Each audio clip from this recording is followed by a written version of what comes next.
what could modern two-stroke superbikes be like? Quite an interesting question, to which, nevertheless, there are a couple of answers today. These would be virtually weightless 200 horsepower monsters making your blood run cold.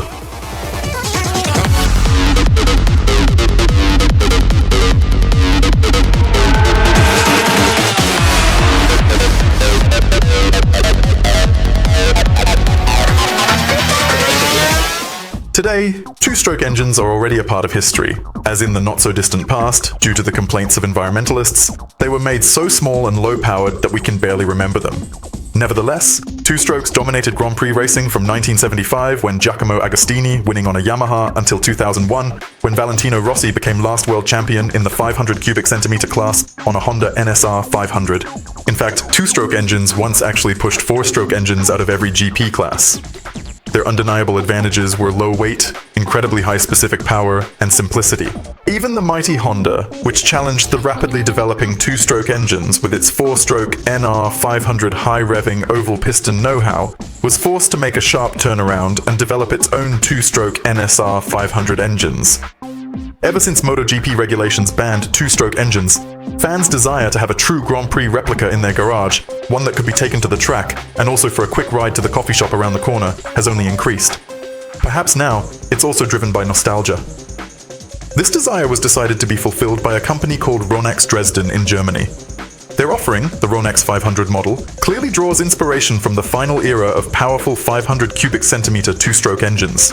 And yes, it really does look like the NSR 500. They built only 46 of them, which is quite sad because we, ordinary mortals, will most likely never ride or even see one. A very rare thing.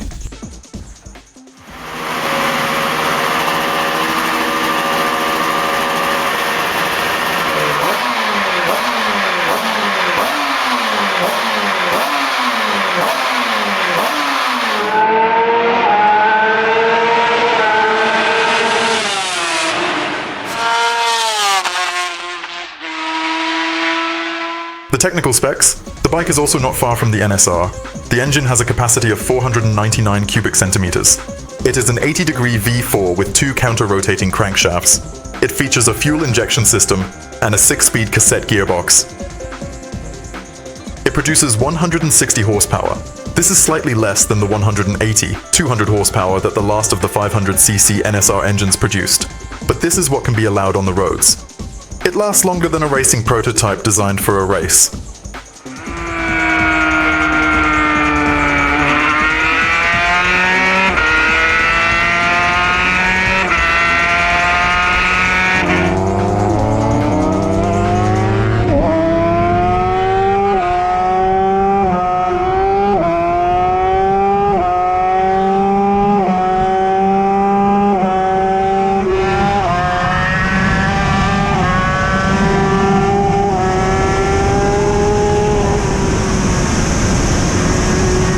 The only thing that can dampen the nostalgia for the golden era of two-strokes is the price tag of 100,000 euros. As usual, let us know in the comments what you would buy for that money, and we move on.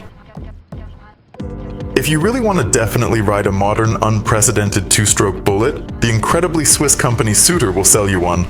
If you can afford to spend over 100,000 euros on an expensive two-wheeled toy, the MMX 500 model will give you something no other motorcycle can. Those memories of the glorious era of two-stroke GP.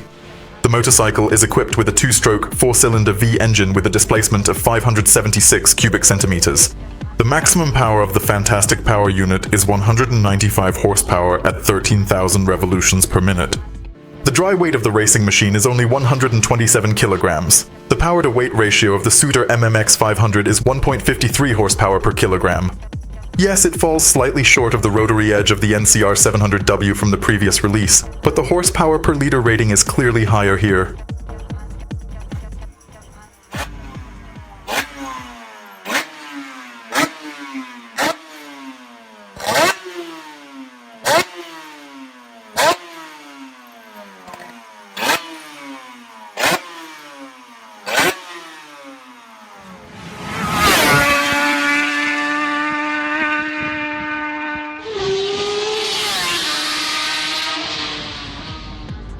This two-stroke engine is not archaic. Like the Ronax, it is also equipped with electronic fuel injection, and also with carbon reed valves on the intake and power valves with electric actuators in the intake ports of the cylinders.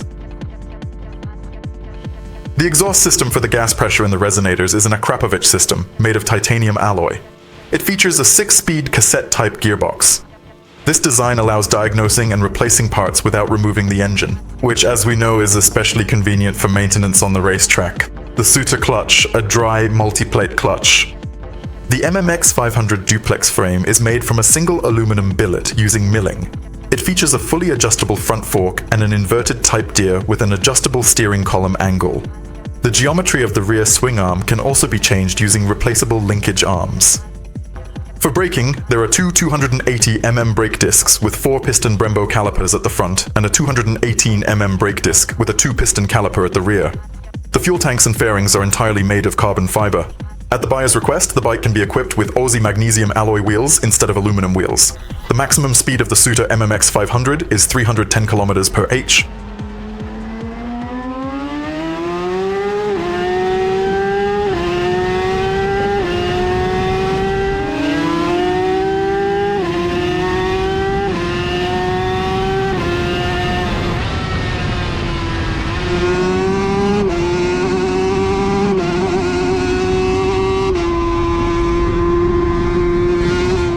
A unique Swiss motorcycle was released in an ultra-limited edition of 16 units out of the Plan 99. Its price at the time of release was 120,000 Swiss francs, or about 123,000 US dollars. Now one costs 150,000 euros. The price is astronomical, but it's cheaper than $184,000 for the Honda RC 213 VS. However, for Honda, the inflated price was a marketing ploy.